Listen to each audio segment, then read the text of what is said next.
How do you get a customer to give you a 5-star review? Hi and welcome to my channel. My name is Katie and today I'm going to be sharing with you how to get a 5-star review from a client. But before I share with you that, if you have not subscribed to my channel, please go ahead and do that. I would love to have you as a subscriber. I'm posting content like this weekly about balloon styling, event rentals, and balloon business talk on this channel. Follow us on Instagram at Deco. We are located in Germany, and let's get started. So how do you get a 5-star review from your customer?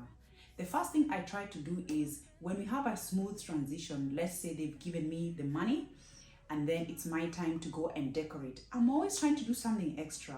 On the setup videos that I've shared with you before, I'm always carrying something the customer might have needed to kind of uplift their spirit.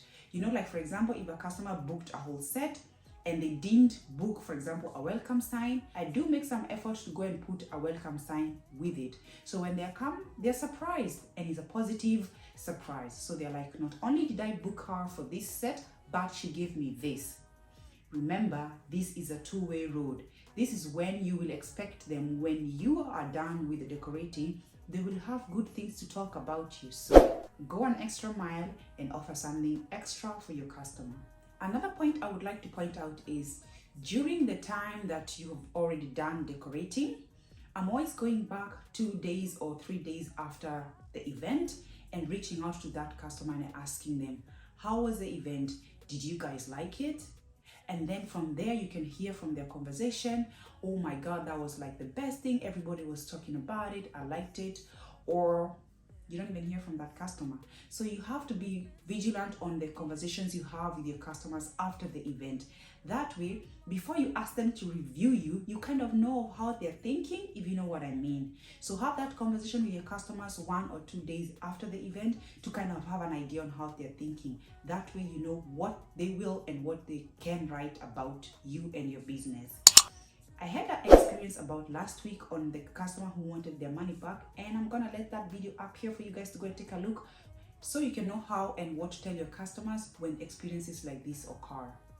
So you've had your event, you have a conversation with them. The next thing I like to do to most of the customer is send a text, an email, or in this case, I also write them on Instagram and I thank them for their cooperation with me. And on the thank you note, I'm always sending them the pictures I made prior to their event happening, because if possible, you always have like the best pictures before the event had occurred. So I'm gonna send them some messages saying thank you for having us decorate your work. Here are some of the before pictures of your event.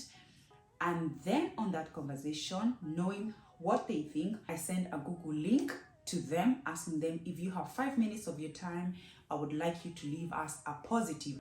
And I don't forget to say the word positive. I would like you to leave us a positive feedback. If you have 5 minutes of your time, you can even put these pictures on that review. So that way, when the customer is reading what you've sent them, there's a very short link. They don't have to start Googling your name on the internet. There's a very link that sends them directly to your site, and with it comes some pictures.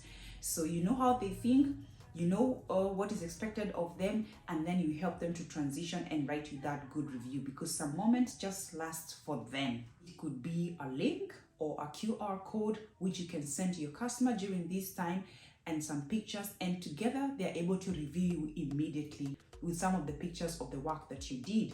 Because on the other side, you don't want the customer to put up pictures of when one balloon busted or when there was not good light. So you have the opportunity to have perfect pictures with a link or with a QR code, and they're able to immediately go ahead and review you with beautiful pictures. So that way you're able to have good 5-star review. I once read, customers have the time to write the bad reviews because they want to warn other people against this product. So when you have the time to ask the good customers to write you good reviews, you should do as often as many as possible.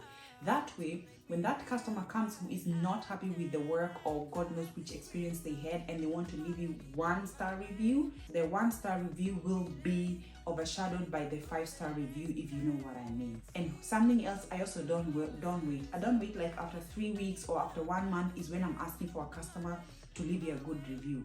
It should be as fresh as just it happened 3-4 days ago, and that way you wait until they are calmed down, they're no longer exhausted, and then you start chipping in and you go with this conversation until 1 week after, where you're sending them where you're having this conversation of how the event was.